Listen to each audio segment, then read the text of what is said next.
আসসালামু আলাইকুম। এবার ডোনাল্ড ট্রাম্প আরবদেরকে মাইনকাসি পেয়ে ফেলছে, একটা ফাঁদে ফেলছে ডোনাল্ড ট্রাম্প। সৌদি আরব, কাতার, কুয়েত, আরব আমিরাত, বাহরাইন, ওমান, এই 6টা দেশকে জিম্মি করে ফেলছে অনেকটা ডোনাল্ড ট্রাম্প। ডোনাল্ড ট্রাম্প এই দেশগুলোকে একেবারে মাইনকাসি পেয়ে ফেলছে। ডোনাল্ড ট্রাম্প এখন দাবি করছে যে যদি এই যুদ্ধ কন্টিনিউ করতে হয় তাহলে $5 ট্রিলিয়ন দিতে হবে ডোনাল্ড ট্রাম্পকে। 5 ট্রিলিয়ন, 100 কোটিতে 1 বিলিয়ন, 1000 বিলিয়নে 1 ট্রিলিয়ন, $5 ট্রিলিয়ন দিতে হবে ডোনাল্ড ট্রাম্পকে।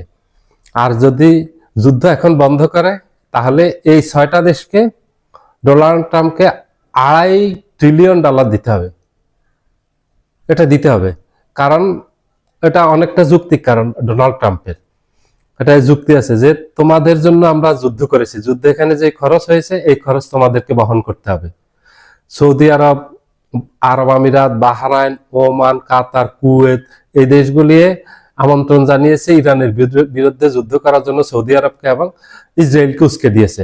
এখন এই যুদ্ধে যে ক্ষতি হয়েছে, আমেরিকার আর্থিক যে ক্ষতি হয়েছে, মধ্যপ্রাচ্যে আমেরিকার প্রচুর ক্ষতি হয়েছে। মধ্যপ্রাচ্যে আমেরিকার 30টা ঘাঁটি আছে, সবগুলি তছনছ করে দিয়েছে ইরান একের পর এক হামলা চালিয়ে। আজকেও হামলা চালিয়েছে কয়েক ধাপে, এখন পর্যন্ত 75 ধাপের উপরে হামলা চালিয়েছে।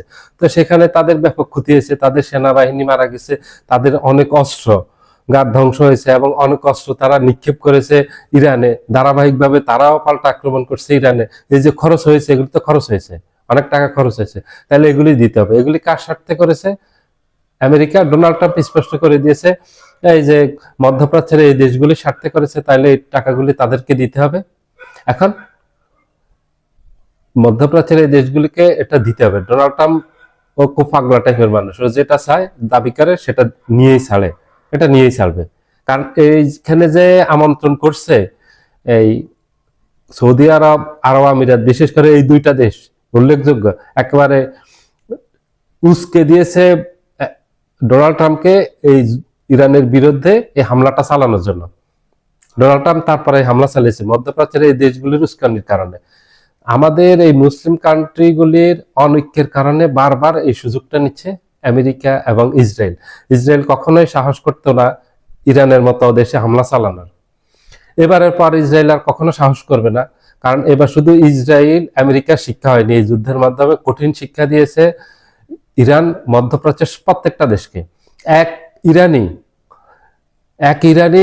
রুখে দাঁড়িয়েছে, এক ইরানি স্তব্ধ করে দিয়েছে পুরো আমেরিকা এবং ইসরায়েলকে। সেই সাথে মধ্যপ্রাচ্যের প্রত্যেকটা দেশে ইরান আক্রমণ করছে ধারাবাহিকভাবে, আজকেও আক্রমণ করছে এবং এই আক্রমণ অব্যাহত থাকবে। এই আক্রমণ ঠেকাতে পারেনি মধ্যপ্রাচ্যের দেশগুলির জন্য। বড় শিক্ষা হলো আমেরিকা তাদেরকে নিরাপত্তা দিতে পারেনি, যে আমেরিকার কাছে গিয়ে তারা বসে থাকে। আমেরিকাকে আমন্ত্রণ করে নিয়ে আসছে ইরানকে ধ্বংস করে দেওয়ার জন্য।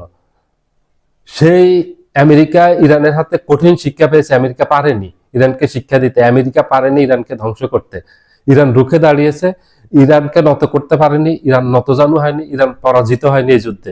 কারণ ইরান পৃথিবীর সবচেয়ে শক্তিশালী 2টা দেশের সাথে যুদ্ধ করে সমানতালে লড়ে যাচ্ছে। ইরানের ব্যাপক ক্ষতি হচ্ছে, সেই সাথে আমেরিকার ক্ষতি সবচেয়ে বেশি। মধ্যপ্রাচ্যের প্রত্যেকটা দেশে ইরান হামলা চালিয়েছে, আমেরিকা তো তাদেরকে ইরানের এই হামলাগুলো ঠেকাতে পারেনি। আমেরিকা তাদেরকে নিরাপত্তা দিতে পারেনি, রক্ষা করতে পারেনি।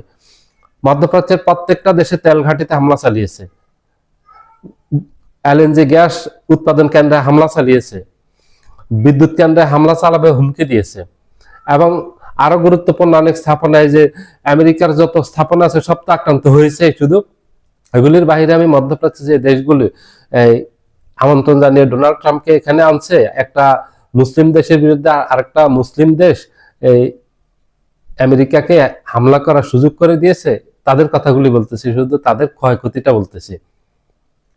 ডোনাল্ড ট্রাম্পের এই দাবি যৌক্তিক, কারণ তারা তো ডোনাল্ড ট্রাম্প তো তার স্বার্থে আসেনি এখানে যুদ্ধ করতে, আসছে এদের স্বার্থ রক্ষার জন্য, ওরা নিয়ে আসছে। এখন এই খরচ তাকে দিতে হবে, এটার বিকল্প নেই। সবাই ভালো থাকবেন, আল্লাহ হাফেজ।